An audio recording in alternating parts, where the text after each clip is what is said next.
Estamos aqui reunidos no dia 29 de julho de 2020 para o webinário do curso de Formação Inicial e Continuada Assistente Administrativo do Instituto Federal do Norte de Minas Gerais.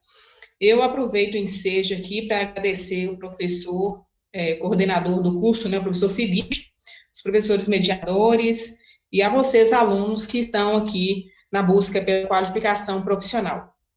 Meu nome é Renata Nobre, eu sou advogada, sou pedagoga, fiz algumas especializações nas duas áreas minhas de formação, fiz mestrado, estou finalizando agora um doutorado, e eu espero contribuir aí com vocês nessa jornada, né, de formação, de qualificação profissional, discutindo os temas que são mais importantes de acordo com a ementa da disciplina.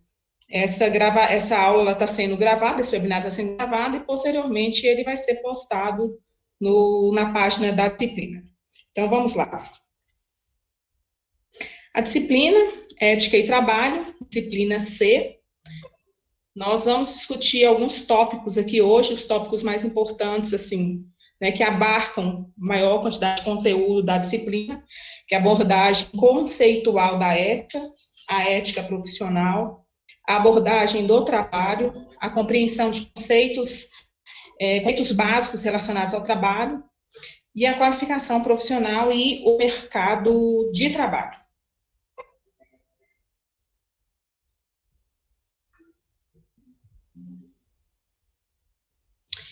Então, a primeira discussão nossa, ela vai girar em torno da ética.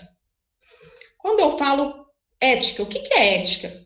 Muitos confundem com moral, né? Há autores que tratam de temas, tratam da sinonímia da abordagem de ética e moral. Mas quando eu penso na ética, eu posso pensar em respeito, na questão da igualdade, na questão de valores, de direitos. A ética é a escolha pelo bem comum. Eu posso falar isso? Posso falar isso. A ética é a escolha do bem comum. Então, para completar essa discussão, eu trouxe para vocês alguns apontamentos sobre a ética. Não tem como a gente começar a falar da ética sem discutir a sua origem etimológica, né? A sua distinção, ou como eu falei, sinonímia com o termo moral. Ética, ou filosofia da moral, ela pode ser conceituada como parte da filosofia que se ocupa da reflexão a respeito dos fundamentos da vida moral. Então, professora, eu posso falar que a ética é parte da filosofia que tem por objeto de estudo a moral? Pode estar correto. A palavra ética, ela vem do grego, ethos, e significa caráter, disposição, costume, hábitos. Sendo, observe, isso aqui é do dicionário, sinônimo de moral. Moral é um termo latino, né? Vem do latim, na verdade, não latino, e significa o quê? Mores, né? Que na sua tradução, para o termo grego mais antigo, significa também costume e o hábitos.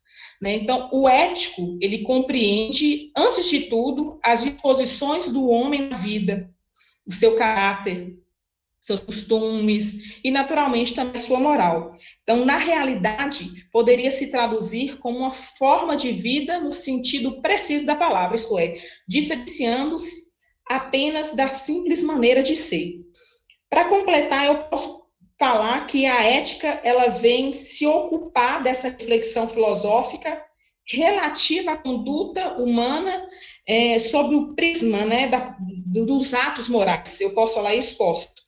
Então, ela vai examinar essa questão dos valores morais e essa possibilidade de você justificar seu uso na apreciação das suas ações, né? Nas ações na sua vida, nas relações de trabalho. Então, a ética filosófica mesmo, ela fala dessa prática humana, né? Ela tenta descobrir, por exemplo, a razão pela qual eu devo fazer algo ou eu não devo fazer algo. Então, a ética é esse conjunto de conhecimentos que são extraídos da investigação desse comportamento humano. Então, para eu tentar diferenciar um pouco para eu diferenciar um pouco. A ética, ela é do ramo, né? Ela é do ramo da filosofia, é ciência, e ela tem por objeto de estudo a moral. Então, a moral é objeto de estudo da ética, que é a parte da filosofia.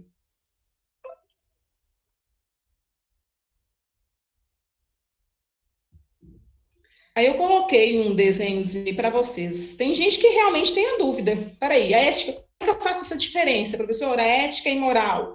Vou pensar de uma maneira mais prática, né? Se eu for pensar no dicionário, eu vou ver que elas são sinônimos, né? Sinônimos, mas pela filosofia, pelo estudo mesmo da filosofia, quando eu pego um Aristóteles, quando eu pego para estudar mesmo, eu vejo que não, que tem uma diferença. A ética, ela é a parte da filosofia que trata dos atos morais, né? E eu coloquei aí, a ética, ela se ocupa da reflexão filosófica relativa à conduta humana sob o prisma dos atos morais.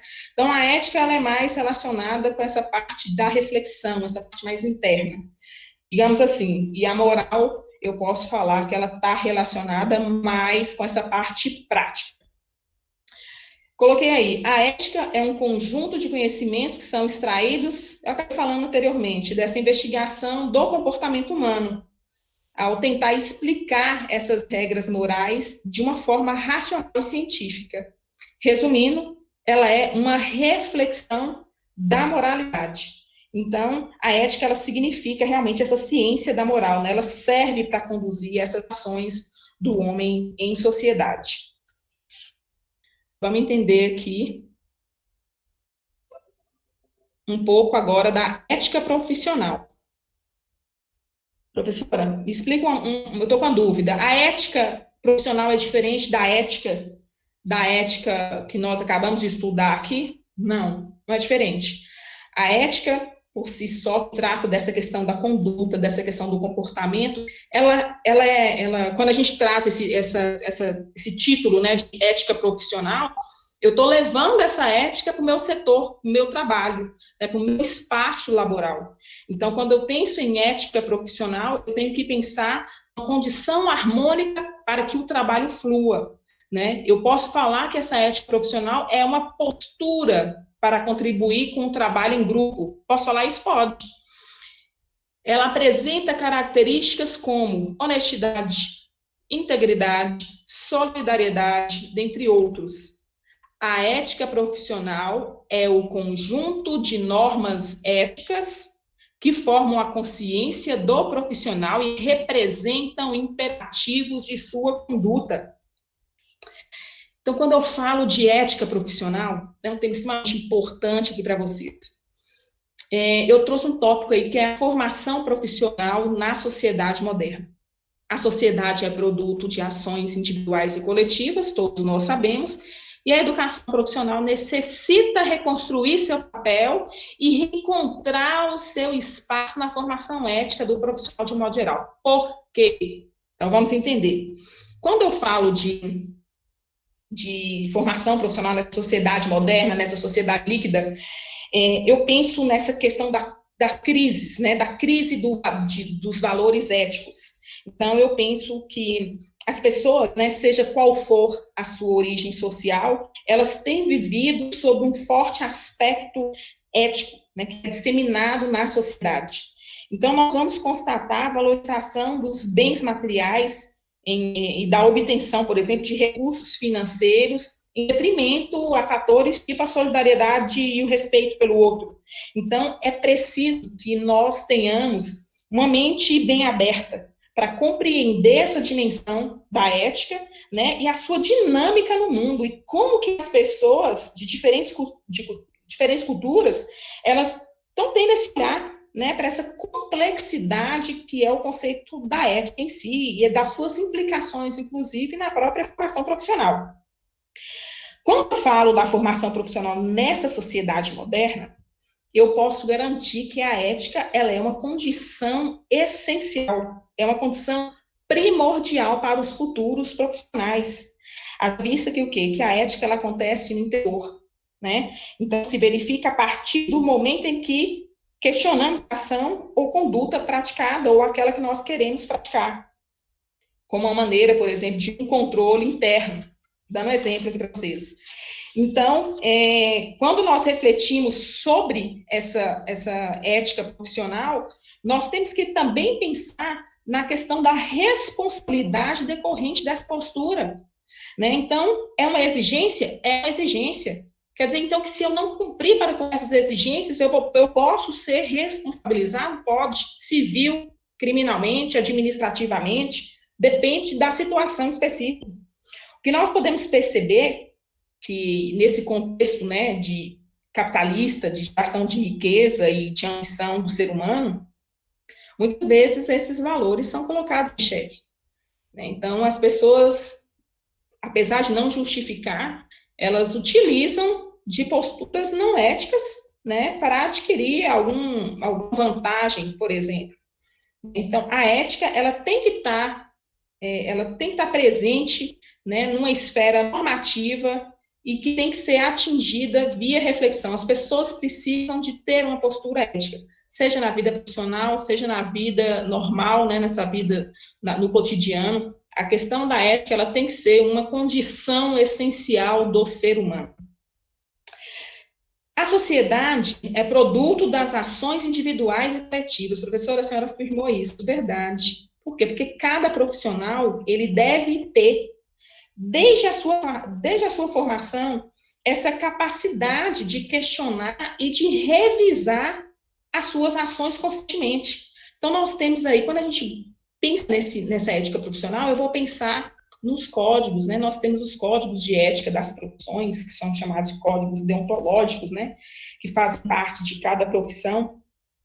Eles servem como o quê? Eles servem como uma bússola, né? Como um orientador de preceitos morais. Não tem caráter corporativista de proteção aos profissionais, não. Eles servem mesmo de guia, né? Então, assim, o desafio hoje, nessa sociedade, é exatamente repensar o ser egoísta que é cultivado pela sociedade moderna e transformar essas formas de pensar numa dimensão que leve à coletividade, a um trabalho harmônico, a um trabalho que valorize, né, os preceitos universais humanos. Professora, mas a senhora tratou também da ética profissional, que ela necessita de reconstruir esse papel, mas por quê? Como eu falei anteriormente, a ética ela é condição sem a qual não existe. A gente chama isso de condição sine qua non. É uma condição sem a qual existe. Você precisa de viver num espaço, né? Você precisa de ter uma postura ética nesse espaço. Independente, seja dentro de sua casa, nas relações com o outro. Então, essa postura ética ela tem que estar lá acompanhando o humano onde que ele for. E por que não reafirmar essa questão, quando eu falo de educação profissional aqui? É exatamente reafirmar ela na formação do sujeito. O que nós estamos tendo aqui? Nós estamos tendo uma aula de um curso que traz no seu inventário, ou melhor, na sua matriz curricular, uma disciplina que vem falando da ética, exatamente porque pela condição e das implicações que ela traz na vida do sujeito, seja ela na vida normal, né, nessa vida cotidiana, ou na vida profissional. Vamos analisar aí algumas observações que eu acabei fazendo aqui sobre a ética profissional, que eu considero importante. A conduta profissional ética é condição para a credibilidade do indivíduo no exercício da atividade que escolheu. Olha, você vê que importante. De nada adianta dominar habilidades científicas, tecnológicas ou artísticas se o indivíduo não imprimir a sua marca ética no exercício profissional. O que você quis dizer com isso? Quis dizer o seguinte: não adianta você ter um lindo currículo se você não tem uma postura ética. Não tem espaço para você. Não adianta, né? A marca ética do profissional é extremamente importante, assim como a qualificação. Então, elas têm que estar alinhadas. Quando eu falo da profissão, eu estou tratando desses termos em específicos, que são termos que eu puxei quando eu estou estudando essa ética profissional, eu trouxe aqui para vocês darem mais enfoque. Então, tudo que eu estou falando aqui com vocês, eu coloquei nas avaliações, então vocês prestem bastante atenção. A profissão, quando eu falo da ética profissional, eu estou falando de uma profissão, por exemplo. Profissão, ela é o exercício habitual de uma tarefa a serviço de outras pessoas. Então, aqui na minha profissão, a partir do momento que eu estou exercendo essa atividade laboral, eu tenho que ter uma postura ética. Então, na verdade, elas têm que estar relacionadas, né? O profissional já é diferente da profissão. O profissional é o quê? A pessoa, na verdade, é a evidência, né, que essa pessoa tem perante terceiros, das capacidades, das virtudes de um ser, no exercício do seu trabalho. Então, enquanto o trabalho é o exercício habitual, o profissional é aquela evidência, né, aquele sujeito que tem as suas capacidades, as suas habilidades e atitudes relacionadas àquele trabalho habitual de qualidade. Professora, e a reputação? Me explica aí essa questão da reputação e a ética. Reputação está associada à confiança e à credibilidade que se conquista. Então, ela também está diretamente relacionada com a ética profissional. Então, eu consigo relacionar a ética com o trabalho, eu consigo relacionar a ética com o trabalho e com a cidadania. Por quê? Porque a partir do momento que eu tenho uma postura cidadã, né, que eu tenho uma postura que eu preocupo com o outro, que eu respeito, que eu tenho essa credibilidade, essa honestidade, que eu reconheço, né, a minha liberdade, o início da minha liberdade e o início da liberdade do outro, eu estou tendo uma postura cidadã, e eu estou tendo uma postura ética. E essa pode ser refletida, inclusive, como eu falei, no próprio ambiente de trabalho. Então, quando eu falo aqui para vocês, deixa eu ver aqui, quando eu falo para vocês do trabalho, nós já vamos pular para outra abordagem da disciplina, que é sobre o trabalho. Então, vamos lá.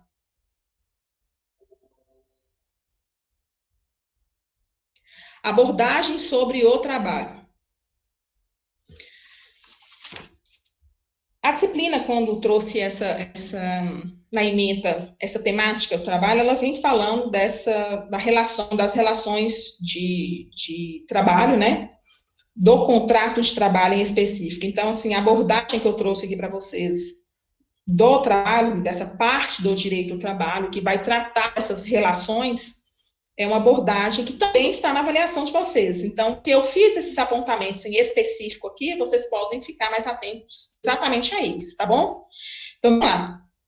Como eu falei, o trabalho, ele tem as suas normas, as suas regras, e elas estão disciplinadas em um ramo específico do direito, que é o direito do trabalho, né? Que é um ramo do direito privado. Ele vai regular essas relações entre empregado e o empregador. E quais que são os instrumentos, Renata, normativos que vão reger essas relações, que vai regular essas relações? Alguns, os que vocês têm que saber, principalmente Constituição Federal, né, de 1988, que é a Constituição que está vigente, e a CLT. Renato, o que é CLT? Nunca ouvi falar. CLT é Consolidação das Leis Trabalhistas. Lá vai estar regulado todas as questões relativas às relações de trabalho. Então, vamos a alguns apontamentos aqui que eu trouxe, que são específicos e que vocês precisam de ter essa compreensão. O artigo 2º da CLT, ele trata, deixa eu ver aqui, ele trata do empregador. Então, eu preciso saber quem é o empregador, professora? Eu preciso saber quem é o empregado? Preciso. Então, vamos lá. Considera-se empregador aquele que o quê? Empresa individual ou coletiva, né, que assumindo o risco da atividade econômica, admite, assalariia e dirige a prestação pessoal de serviço. Então, é o empregador, ele que comanda, né, ele que controla, ele que contrata, ele que paga, ele que corre o risco da atividade econômica. E o empregado, professor, o artigo 3º da CLT, como eu falei com vocês, da consolidação das leis trabalhistas, considera-se empregado toda pessoa física que prestar serviço de natureza não eventual ao empregador, sob dependência deste e mediante salário. Esse artigo, curtinho, assim, traz inúmeras informações que são extremamente importantes para você que está aí assistindo esse webinário. Para para eu ser considerado empregado, eu tenho algumas características que a própria legislação traz e que são exigidas para essa caracterização. Então, quando eu falo, considera-se empregado da pessoa física que prestar serviço de natureza não eventual, não é aquela coisa esporádica, né? Ela precisa de ter habitualidade, eu preciso estar lá todo dia trabalhando, eu preciso de ter um vínculo, eu preciso de ter alguém que acompanhe o meu trabalho, ou seja, ter subordinação. E outra coisa importantíssima, precisa ser oneroso, preciso receber, porque é mediante salário, sob dependência deste mediante salário. Professor, e a questão da alteridade? A senhora falou lá em cima do risco de atividade econômica, pois é. Tem essa questão que é extremamente importante. A alteridade significa o quê? Significa o risco da atividade econômica. Ou seja, independente se a atividade econômica der lucro ou não, o empregador ele tem que cumprir para com as suas obrigações trabalhistas. Eu sou empregada, eu quero trabalhar, eu quero receber independente do empregador ter tido lucro ou não. Eu prestei o meu trabalho, né? Artigo 4º. Considera-se como serviço efetivo o período em que o empregado esteja à disposição do empregador, aguardando ou executando ordens, salvo disposição especial expressamente consignada. Porque a reforma trabalhista, ela trouxe algumas alterações, mas isso aí não tem problema não, eu vou deixar desse jeito mesmo, vocês podem saber que o serviço efetivo é aquele que eu estou a serviço do meu empregador. Carteira de Trabalho e Previdência Social, é a famosa CTPS, ela é obrigatória para o exercício de qualquer emprego, inclusive de natureza rural, ainda que de caráter temporário, tem que estar lá registrado. Tem que estar lá registrado na carteira. Quem emite essa carteira, professora? Ministério da Economia. Na verdade, tem essa legislação nova aí, ela está sendo preferencialmente via eletrônica, o meio eletrônico. Na verdade, você entra no site do gov.com, gov.br, salvo engano, e lá você pega toda a sua ficha cadastral. Então, você tem sua carteira física em casa, e quando você entra no site, você consegue ver toda a sua vida profissional lá registrada, devidamente registrada. Então, vamos entrar agora na questão do contrato de trabalho. Vamos lá. Contrato de trabalho. A lei prevê, nesse artigo aí, 442 da CLT, Consolidação das Leis Trabalhistas, que o contrato individual de trabalho, ele é o acordo tácito ou expresso correspondente à relação de emprego. O contrato individual de trabalho pode ser acordado tácita ou expressamente, verbal ou por escrito, por prazo determinado ou indeterminado para a prestação do trabalho intermitente. Essa questão do trabalho intermitente eu não vou entrar muito, na verdade eu não vou entrar nessa temática, porque é uma temática que foge um pouco da ementa do curso, e o trabalho intermitente vem regular algumas relações que anteriormente não eram contempladas, entre aspas, né, protegidas pelo CLT, mas, porém, não obstante, ela foi questionada, ela está em trâmite uma ação declaratória de inconstitucionalidade sobre essa questão do trabalho intermitente, mas eu não vou entrar em consideração, não vou entrar em detalhes desse trabalho intermitente, não. O que vocês precisam saber aqui da questão do contrato de trabalho? O contrato de trabalho é aquele que é feito, escrito, pode ser verbal, ele pode ser tácito. Renata, eu não sei o que é tácito, me explica aí.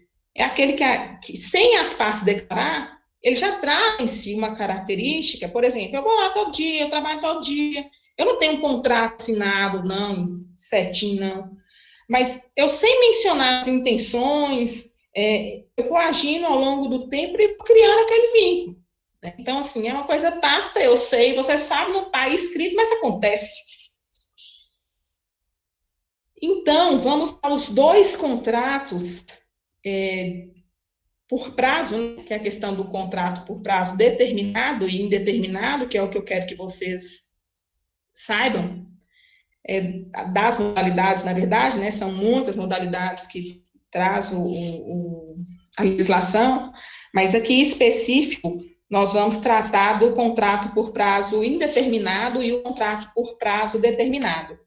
Como está escrito aí para vocês, o contrato por prazo indeterminado, ele é regra, é a modalidade mais usual que tem. Este tipo de contrato, não existe prazo para encerrar o vínculo entre as duas partes, né, facultando qualquer uma delas, mediante o prévio aviso, a rescisão do contrato.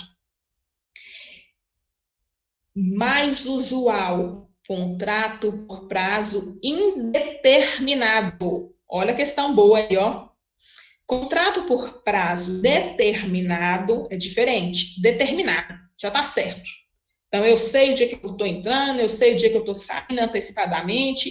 Então, é um contrato onde as partes já sabem a data de início e de término. Mas para que esse contrato por prazo determinado ele tenha essa validade, é necessário adequar as exigências da legislação.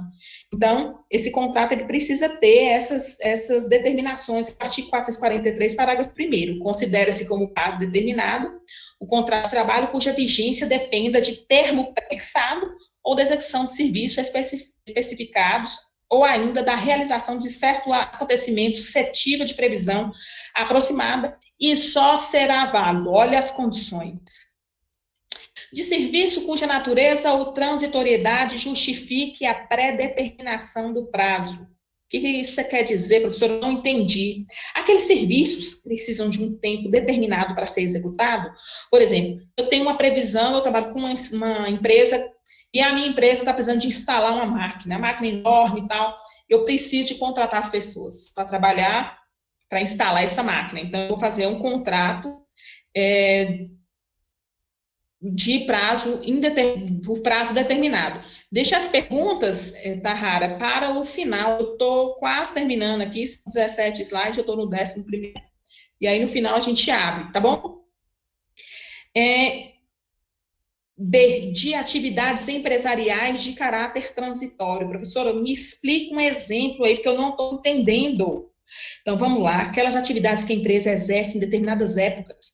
Eu tenho uma famosa fábrica de chocolate, mas nós estamos chegando à Páscoa, estou precisando de contratar mais pessoas.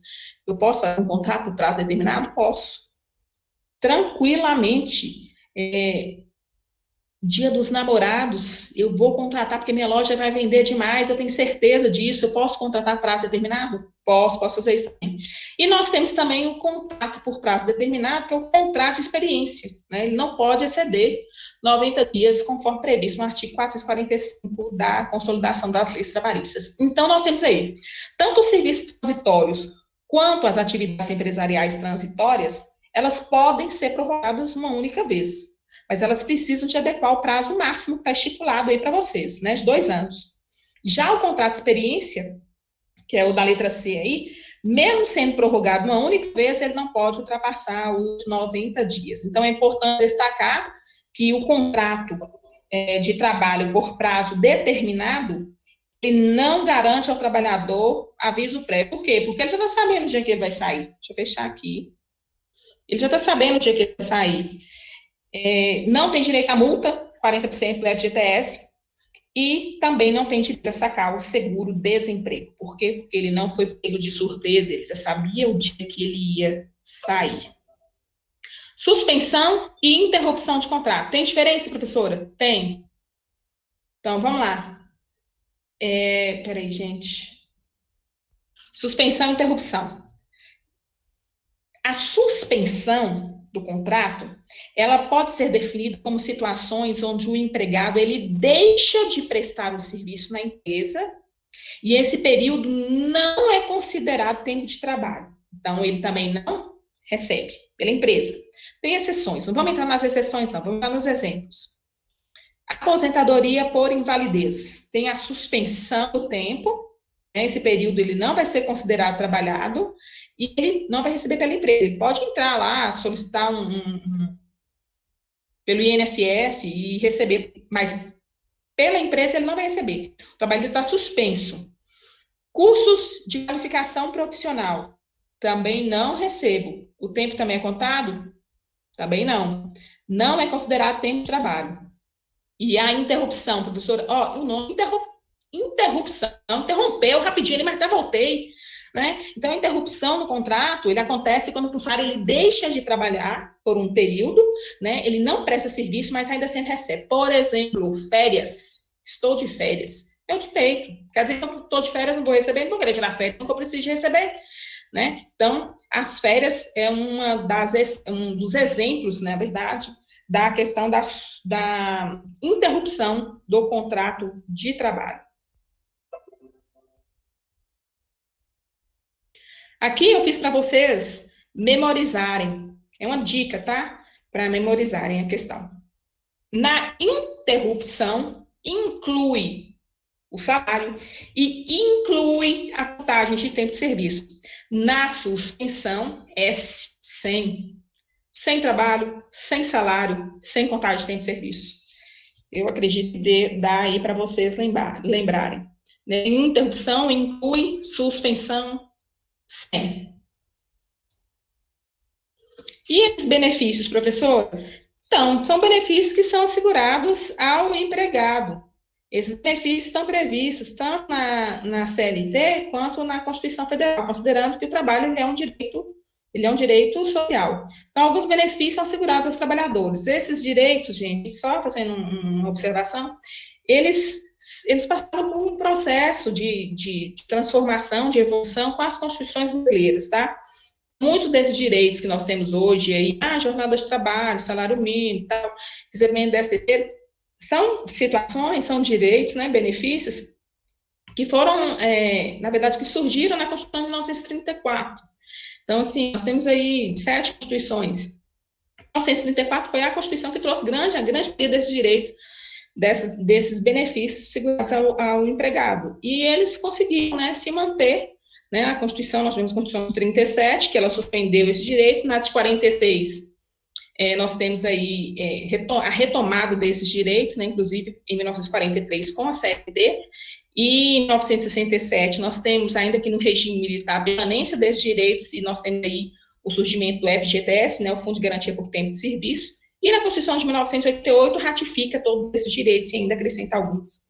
Então, nós temos aí salário mínimo vigente, jornada de trabalho 8 horas, pagamento de horas extras, né, com acréscimo de 50%, recebimento de 13º proporcional, conforme assegurado no inciso 8º do artigo 7º da CF, recebimento de férias, descanso semanal remunerado.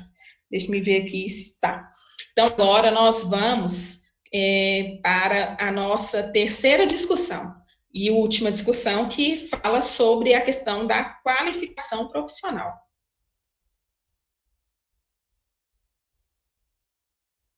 Então, pessoal, eis o ponto. Quando eu falo de qualificação profissional, tem que pensar no conceito, nos meios, na importância, na implicação do mercado, inclusive foi a questão lá do fórum, a questão da própria formação continuada.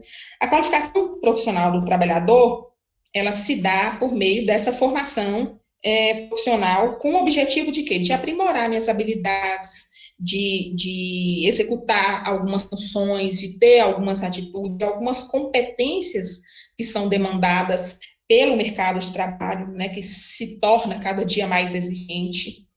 Então, essa formação, ela tem que ser o quê? Contínua. Por quê? Porque o mercado cada dia mais exige da pessoa que tenha novas habilidades, que tenha novos cursos, né, que tenha novas ideias de conceito, de construção mesmo de competências, para ela poder ocupar o seu espaço no mercado de trabalho. Então, ela é uma exigência. Você sempre tem que estar fazendo esses cursos de qualificação, sempre tem que estar atendendo essas demandas que surgem do mercado. Na verdade, o mundo contemporâneo e globalizado que nós estamos vivendo, exige cada vez mais um profissional, né? Então, ele é mais seletivo, ele tem que buscar essa requalificação profissional, que não é uma questão agora mais, a pessoa é tão dedicada, estudando tanto. Não, minha filha, nós estamos estudando tanto porque o mercado de trabalho está exigindo muito da gente, então nós temos que não só entrar no mercado de trabalho, a dificuldade não é entrar, a dificuldade é manter-se no mercado de trabalho. Mas, Renata, então eu já estou preocupada, quer dizer, que eu vou ter que continuar estudando? Vai. Sempre. A gente nunca para de estudar, né? Então, você tem que sempre estar atualizando, atendendo essas demandas. Nós somos pegos aí de surpresa com essa pandemia, os professores eles tiveram que reinventar as aulas, né? Então, você pega aí um cenário de escola pública, por exemplo, os professores tiveram que reinventar aulas, com a utilizando, por exemplo, a tecnologia, né, a favor, muitos não sabiam, não tinham tantas habilidades e tiveram que desenvolver. Então, olha aí a questão. Aqueles que tinham essa habilidade, que já tinham feito o curso e tudo, eles sobressaíram, eles não tiveram dificuldade, mas quem não tinha? Quem estava parado no tempo? Então, eles tiveram muito mais dificuldade. Então, atualmente, gente, é grande o número de pessoas que estão se formando.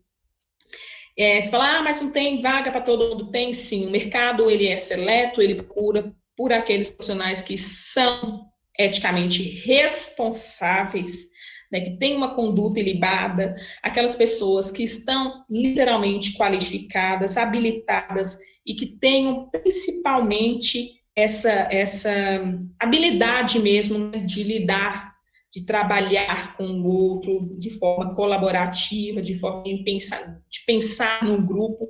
Essas são exigências essenciais para o futuro, né, para o presente. Nós não podemos falar assim, eu me qualifiquei, basta. Não qualificou, não basta, não. Você tem que ter uma postura ética, você tem que ter uma conduta ilibada, você tem que ter essas habilidades. As habilidades não são só habilidades científicas, de lidar com as coisas, elas são habilidades de lidar, inclusive, com o ser humano, né, que é extremamente importante.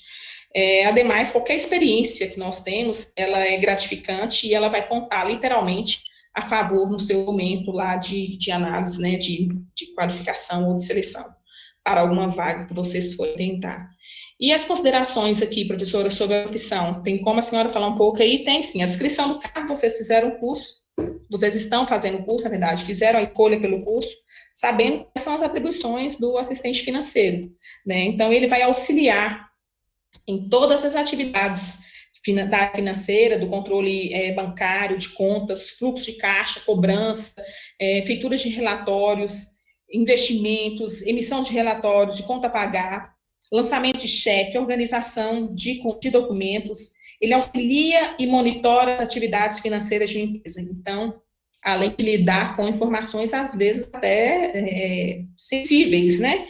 Então, ele é fundamental que o profissional, principalmente esse assistente financeiro, principalmente não todos, né? Todos nós, mas o assistente financeiro está lá lidando com aqueles aspectos, aquelas coisas sigilosas, sensíveis, como eu falei, as informações sensíveis, que ele demonstre um grande grau de responsabilidade, que é essencial. Professora, e aí? Então, quer dizer que para eu ser um assistente financeiro, eu preciso fazer um curso? É esse que vocês estão fazendo. O curso de formação inicial continuada.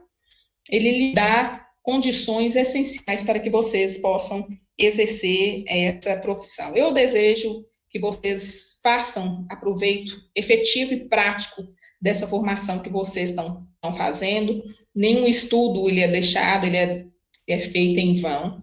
É a garantia que a gente tem exatamente isso, né?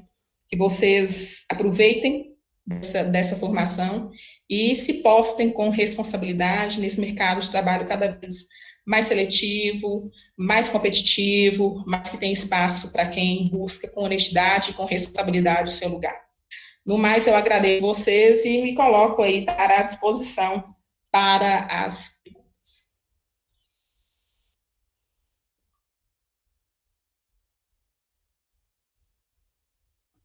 Professora Renata, Sim. nós temos duas perguntas. Uhum. Uma pergunta é da Daniele. Ela questionou sobre o contrato de trabalho tácito, se ele pode exemplificar o da empregada doméstica, que na maioria das vezes não tem o contrato escrito. Uhum. O que mais? Qual outra pergunta? A outra pergunta é do Edvânio, e ele questionou se uma pessoa aposentada que presta serviços há muito tempo em um clube e não tem contrato, se isso dá direito a ele à causa trabalhista. Dá, ué. Quer dizer que se aposentar, que você não pode trabalhar, não. Você pode trabalhar, pode dar causa trabalhista. A questão da empregada doméstica, ainda assim, a empregada doméstica ela é regida por lei específica. Tem uma lei específica que trata do doméstico. Mas, porém, não obstante, a questão do empregado, ela tem que trazer essas características que são essenciais. Habitualidade, pessoalidade, subordinação, não eventualidade, né, que é a habitualidade, onerosidade. Se tiver enquadrado essas características, ele está enquadrado como empregado. Aí vai cair nessa relação específica, por exemplo, a empregada doméstica tem uma lei específica para ela, mas que pode ser questionada judicialmente tranquilamente, ainda que eu não tenha nenhum contrato, né? É uma situação que a pessoa vai lá todo dia, tá? Eu sei que ela trabalha para mim, eu estou fingindo que eu não conheço o vínculo, que tem um vínculo e tal, mas se questionar, nós temos hoje a pirâmide normativa do direito do trabalho. E, normalmente, pelo direito, a gente sempre fala, o que vale mais hoje na pirâmide normativa é a Constituição Federal. O que está abaixo da Constituição são normas infraconstitucionais. Mas, no direito do trabalho em específico, a legislação que vai valer é aquela legislação que beneficia o empregado. Por quê? Porque ele é o polo hipossuficiente. Então, numa relação dessa aí de trabalho, ainda que tácito, se for questionado judicialmente, com certeza a pessoa vai ter os seus direitos garantidos. Mais algum?